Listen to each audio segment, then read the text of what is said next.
It's alive! It's alive! Guys, that's your Race Legends. Welcome to the video. Send us some love, some positive vibes your way, especially if you need it out there today. Today, we're going to do a guide on Senna Amberheart, one of the best champions in the game.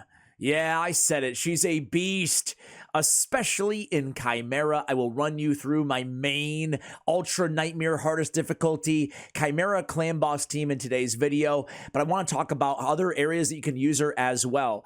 She is a Void Affinity Dwarf. She looks incredible. She was already like really good, but then when Chimera came out, it just like skyrocketed her to, I don't know, the best support arguably out there in the game for reasons that we'll discuss in today's video.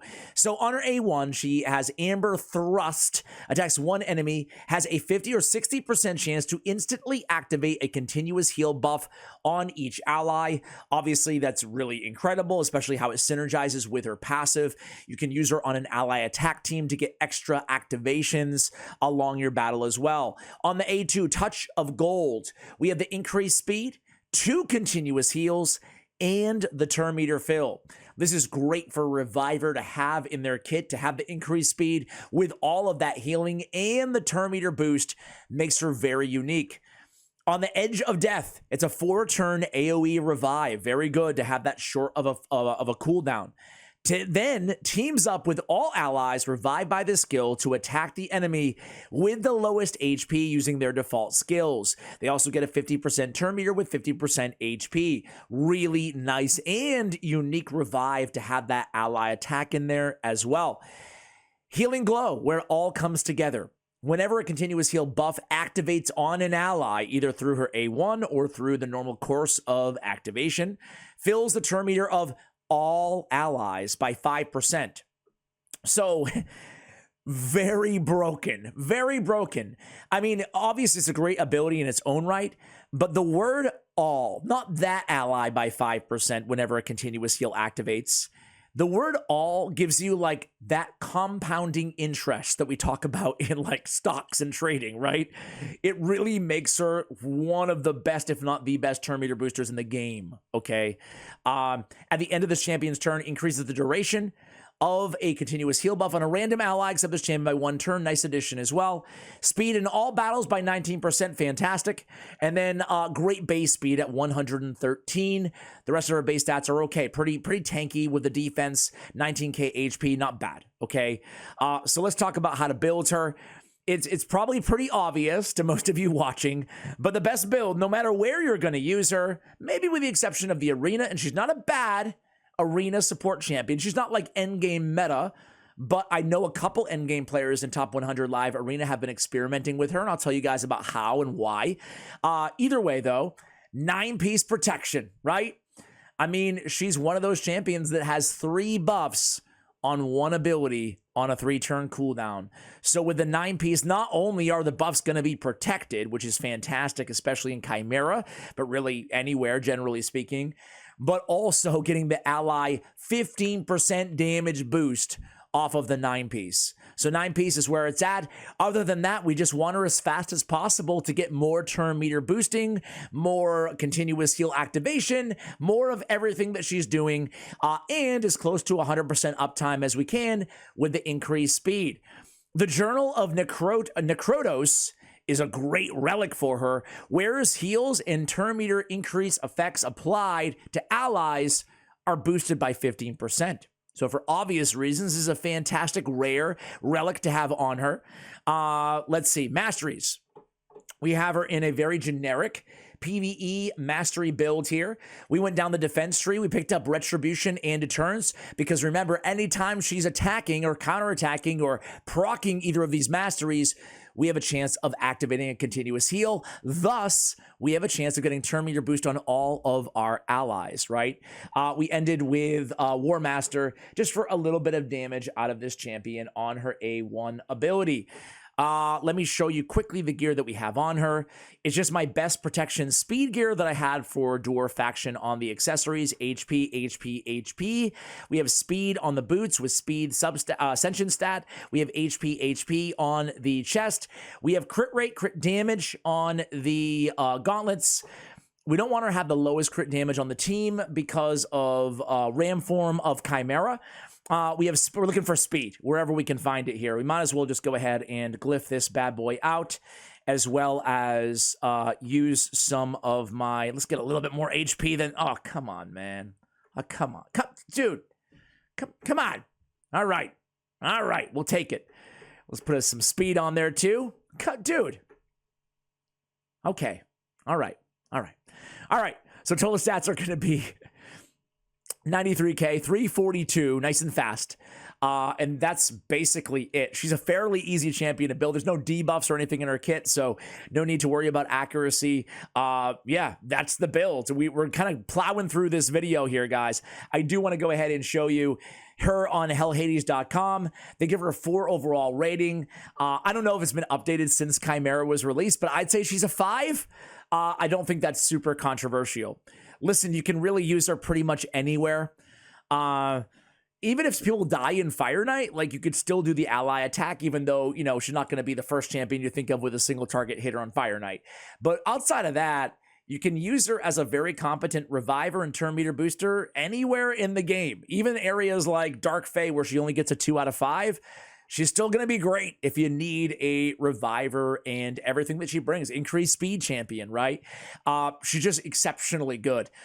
She has a 4.3 multiplier on her A1, which actually isn't bad, but we're not looking for damage out of this champion. But I will say she's one of those revivers or supports that if you're trying to min-max your damage, she has a base attack of 11-12. So she actually can hit pretty hard with her A1. So, and I have her with some crit rate anyway. So, hey, we'll take the extra damage.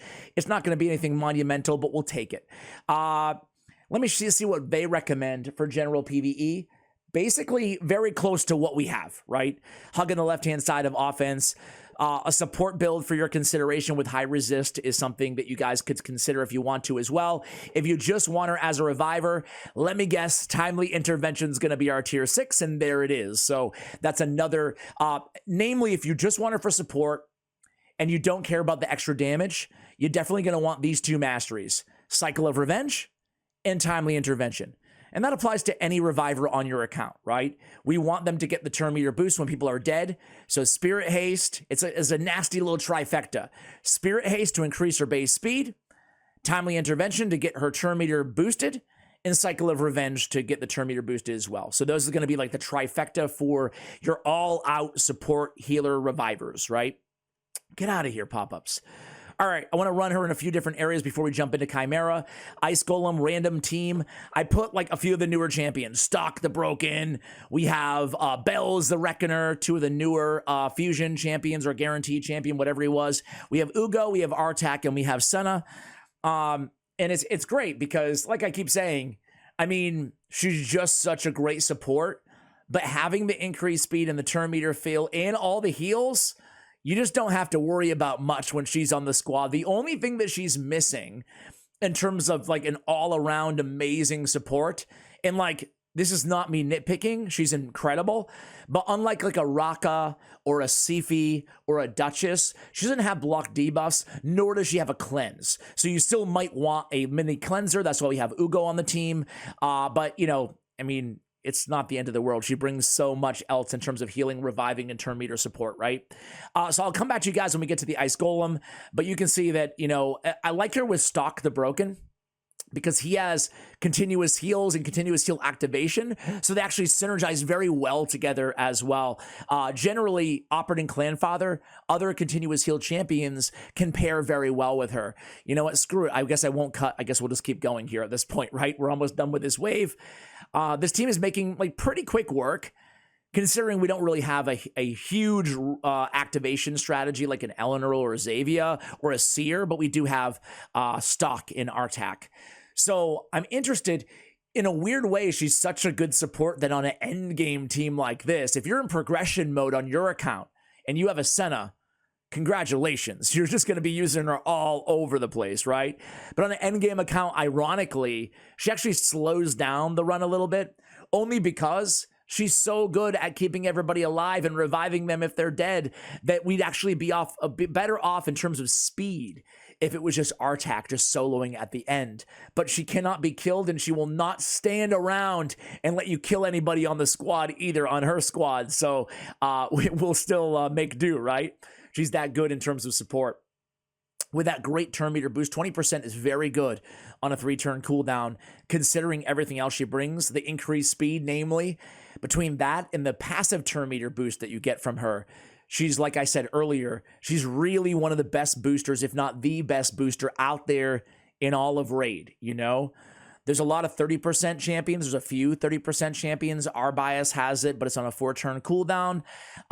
We have, obviously, champions like Seeker, but those champions, Nekmothar, he's in the conversation for sure with his decreased speed, increased speed. Lysandra, Shuzen, but she's in the conversation kind of for different reasons, for a different mechanic with that passive, right? I want to take you guys before Chimera. I want to take you guys right into the arena. And I'm not like super high. I'm in gold 5, but I'm not in platinum like I like to be for these videos. I apologize. But I really just want to show you what you can do and how you can use her with a number of different champions and strategies in the arena, right? And it all revolves around, sure, the turn meter, everything that we talked about so far makes her still incredible in the arena, right? But you can throw her in a stone skin. I'm not going to change builds, but you can throw her in a stone skin. Even a 2-turn stone skin, switch up everything for the arena if you want to. If you want to experiment a little bit. You can keep her in protection is totally fine too, because she's nice and fast. She can be a protection turn meter booster, excuse me. She doesn't bring like an increased attack though, so you have to pair her with another increased attack champion. Look at all that healing that she's getting. And the turn meter support doesn't show up. By the way, here's Stock's damage. I want to show you him as well. So Stock had 3.2. Bells is pretty damn good. I had a guide on him yesterday, 5.2 million, and then Artak with 4.4. All of these champions very, very good in their own right, though, on this entire team, right? All right, arena time. That revive is what makes her so interesting in the arena. So we have a control champion. We have an increased speed ally attack champion. We have a super slow Phoenix, right? Phoenix has 131 speed because we wanted to get as high as humanly possible on that attack and the crit damage. So for an epic, he's built very well, but very slow. But if he dies, it's actually kind of cool. We can revive and get the ally attack going into the deny revival on his A1. Now, in a perfect world, he wouldn't be this slow. It's a little bit of an, he's overdoing it a little bit on the speed here. I'm overdoing it. But we have that turn meter boost anyway. Off of the A2, he'll get a turn a lot faster than one might think, right? So we come in here, we start controlling. Whatever. We don't need to sheep. Let's go ally attack here, but the weird thing is I should have redid the order of the team and put Phoenix closer to the top of the rotation because we want him to land the final shot. So let's just go against Odin instead here. Man, I should have picked a harder team, my bad. Nothing against the squad here, but we can easily outpower them. They have no tankiness, right? So let's just go in the A2 here. We haven't really done much in this one. Let's go against a tankier squad here. Oh, this team's much better, right? So here we go. Forge pass. We got a Slayer pass. You got any of you guys get on this Slayer pass this rotation? Let's go in, turn that, steal that turn meter, go in and sheep UDK, kind of clear the table here. So now we can ally attack and kill basically anybody except for Siegfried. So let's kill Wither the Crown and deny revive, block revive. So we don't really care so much about Siegfried's revival anymore now that, or we do care because Siegfried's always a threat, but he's at least mitigated. We can go in with the AoE here. We procced the passive of Siegfried, and now we can, we should have switched forms, my bad there. I should have switched forms and removed the block damage with Mikage, but we'll be back to her in a moment. Now we can remove it. And now, so nobody's died here, but we can go A1 and kill them both. Ooh, that's nasty. That's nasty. FedEx is nasty. So we haven't died yet. These teams aren't tough enough. Maybe this team. Last try here. But having a Mikage and a Phoenix or an Nithwi Blood Twin, or this basically a strong ally attack option. Okay, so we don't go first here. So let's, ooh, this is a tricky situation. Tricky. I kind of want to neutralize their Armons, but I feel like I might be toast. Let's just go in there and steal. Harima's going to put me down. I got to get rid of Harima here. Got to get rid of Harima and deal with Rotos popping off somebody on the team.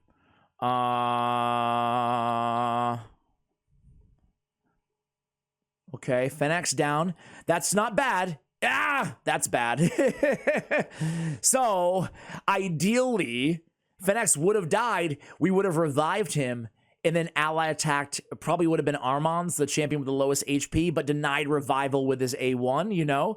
And then we could come in with Mikage in the very next turn and, you know, pop off a Harima, right? So, listen, it wasn't the perfect situation, but you guys get what I'm talking about in terms of, especially if Senna was in Stone Skin, you could use her in a fun, unorthodox arena team. But now for the main course here in Chimera, guys, not a very free-to-play friendly team. I will warn you, we have Toshiro, Mikage. If you don't have Toshiro, you can run a Ninja. You want a Shadowkin damage dealer to pair with Mikage for that A1 damage. They'll join in on her A1 ability.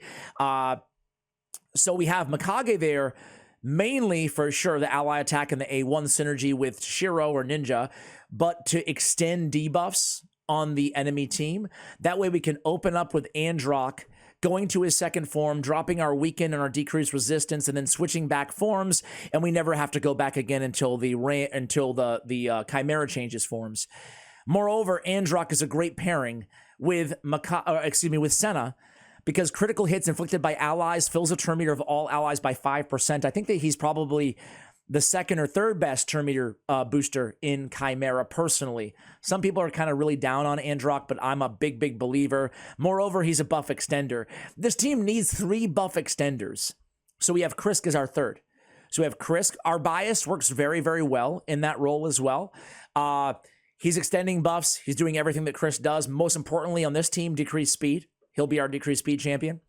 And then we have Androck extending, Mikage extending, and Chris extending. And we put it all together, and you guys will see. Here we go. I'm not gonna walk you through the entire battle, but I will stay with you until Ram form here. So we open up, we land that decreased speed right away. That's beautiful, beautiful RNG here. We want to get that up ASAP. As I said, we're gonna open up by changing forms for one time only.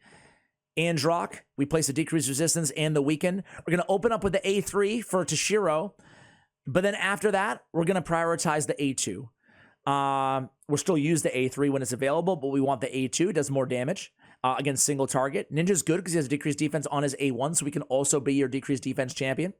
Anyway, let's go. We don't have increased speed on Androck, but I'd rather have the buff extension provided by Krisk. Going to go A2. Silken Snare. We're gonna the Silken Snare on Mikage's A2, the debuff extension, is going to allow us to never have to change forms again because the decreased resistance and the weaken will stay up the entire rotation because of Mikage on the team, right? Going to go in with A1 here. So we even haven't talked a ton about Senna, but she's going to get things cooking here. This is the setup phase that I like to say for a team like this, a buff extension team like this, meaning that things are not going to get really moving. You won't see the full synergy at its finest here until turn 2, right? Or 3 of Chimera. So you're going to see the damage here on my team. It's going to be, 2 to 5 million on turn 2 or 3. And then as soon as we change forms with Androck on our next turn there, again, Operatin fits in really great there, and that Androck role as well. Estrid fits in well because you can bring the weekend on your team. Okay, let's go A1. You're going to see this damage start to really escalate, okay? Mikage, we're going to prioritize. We need increased attack on Toshiro, but after that, we're going to prioritize Silken Snare over the ally attack if we have them both available. Going to switch forms. And then Androck, he's bringing more continuous heals on his A3. We're only going to have to use this ability probably once, maybe twice. And then we can just buff extend with everybody else on the team. So Chris going to go in there, extend the duration of all buffs. We're going to go Silken Snare. Duration of debuffs, duration of buffs. We have both available here. We already have the debuffs on. We're going to get a clean 2 million plus damage off of that A2, especially when we start to escalate his damage. Toshiro, similar to Ninja, has damage escalation on his Sanguine Darts, not his passive like Ninja does. So we're at 7 million in 2 turns. We're going to end this form, hopefully, around... We're going to end this form at 35 million or higher in only 3 turns, because now look at all these buffs. They're not going to go anywhere. Most of them are protected, right? Going to go A1, A1. And things are just going to get stronger as we go because of the damage escalation. So now we're going to prioritize Silken Snare. We do already have the buffs from the ally attack. However, we might switch to ally attack priority. Why? Because of all those critical hits from Androck filling turn meter. Now that we have the debuff extended long enough, like this is totally fine. He's going to be very slow now because he's under decreased speed anyway. So we're going to switch to prioritizing now. Now that we've established our team here, we're going to switch to the ally attack, because she'll also start instantly activating. Let's see if she gets one here. Those continuous heals. And that's going to further raise our turn meter boosting, right? And now you're starting to see 3 turns, 14 million, 15 million damage. Now the setup is complete, right? Gonna go in there with the A2, get that turn meter boost. Even with all the buffs up, we're still gonna use our A2. We still obviously want the turn meter boost out of that ability, right? You put the 2 passives together with the turn meter boost that she's bringing to the table. And now you're seeing this synergy. Everything's gonna start adding up here, right? All of the, because we get so many turns in between the Chimera's turns. 19 million damage. 20 million damage. Turn 3. Go A1. Shira joins in. 21 million. I'll stop counting every million, but you guys get the point. Buff removal is not going to work against us. We have so many protected buffs. Although I will go ahead and get... No, I don't think I even need it. I was going to say I'll get a... look at this turn meter fill that we get here. And everybody's going to be full after this. Boom. Chimera, look at his turn meter. It's barely going up. When we start getting our ally attacks in, we start really getting all those passives, right? Okay. Silken Snare. A1. We're already close to our buff limit. I could probably sneak in another continuous heal. Sanguine Darts. We're powering up to Shiro. All his stats off that A2. We have decreased defense. We have weaken. 11x multiplier. Buff extender. So turn 5. Here we go. We're going to get from 28 to 35 million here, right? Go in there. A2. And then we go into Ram form. And Ram form is where things get serious. I don't know about you guys, but I hate Ram form. But it does go fast compared to other forms, right? All right, but now we're starting to cook here. Okay, look at this. Ally attack, we're going to get a 35 million. Close. All that turn meter fill allows us to get another Toshiro hit in, though. Before the form change.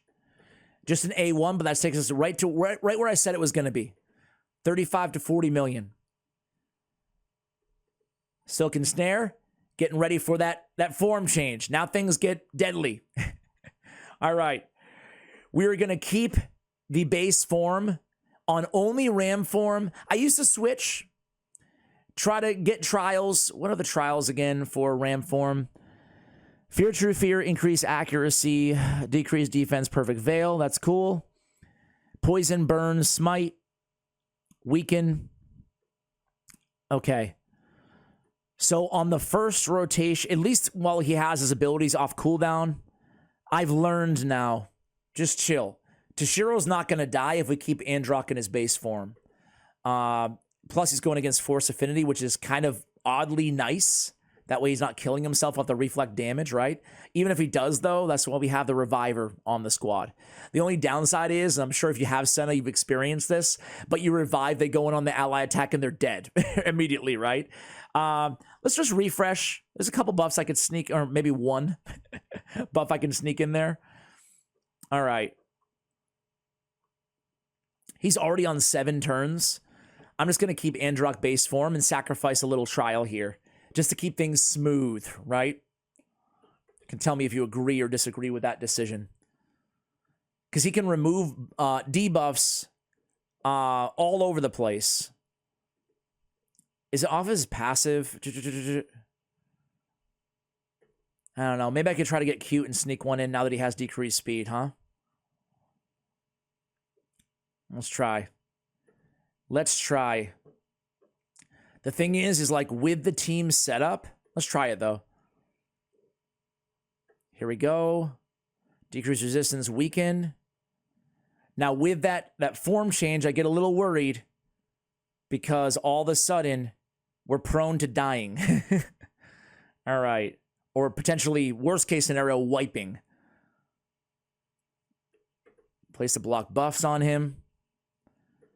I think we're 1 turn away from Androck being back in the battle as a support champion. That's why I like a champion like an Operdin. One more. Ooh! Okay, 2 more. Stays alive. Awesome. Okay, we get the revive down. We're cool. That's why an Operdin is nice to have that like really strong healing. Okay, now we're 1 turn away. I miscounted there. I'm actually, well, decreased speed is already up. I'm just going to take the increased speed for now, even though Senna has it on her next ability. I'm going to ally attack and chance it. Toshiro, don't die. He doesn't. Great. I'm going to A2. And he dies. Awesome. Well, that's what happens in Ram form.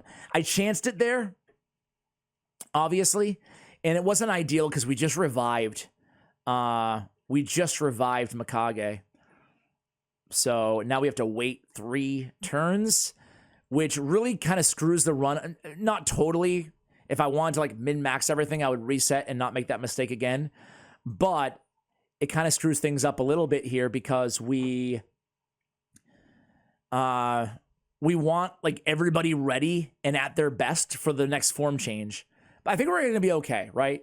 We're not leaving too much damage off the table. It's force affinity anyway. It's not the end of the world.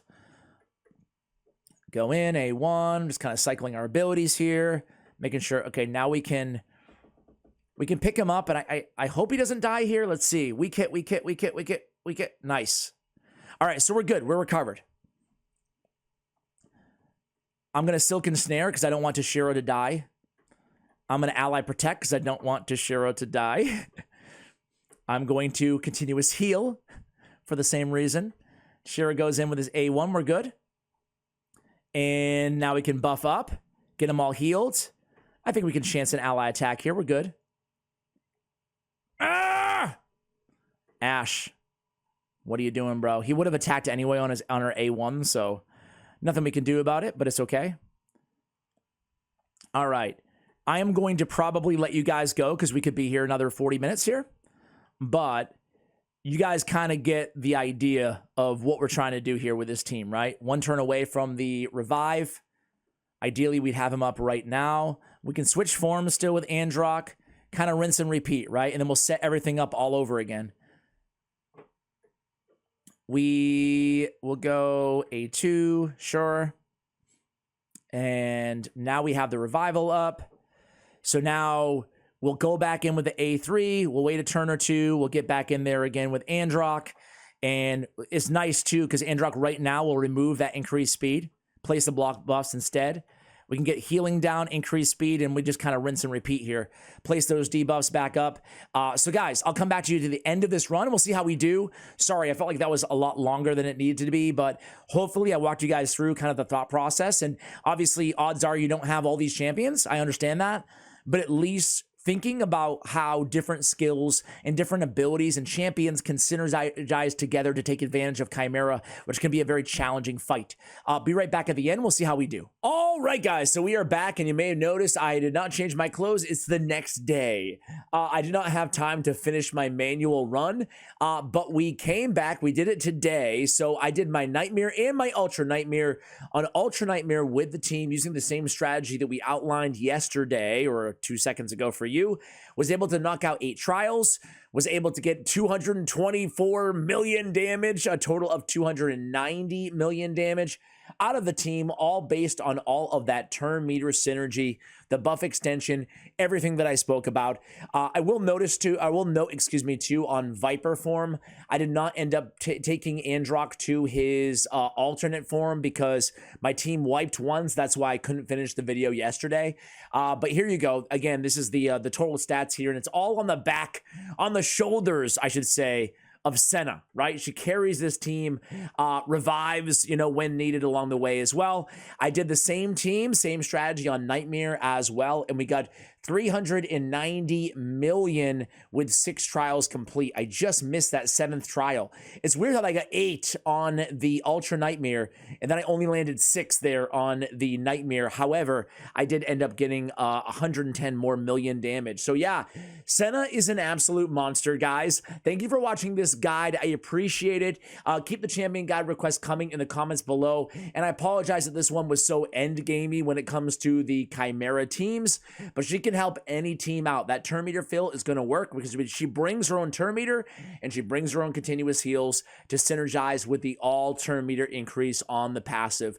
Thank you for watching till the end, and as always, take care, guys.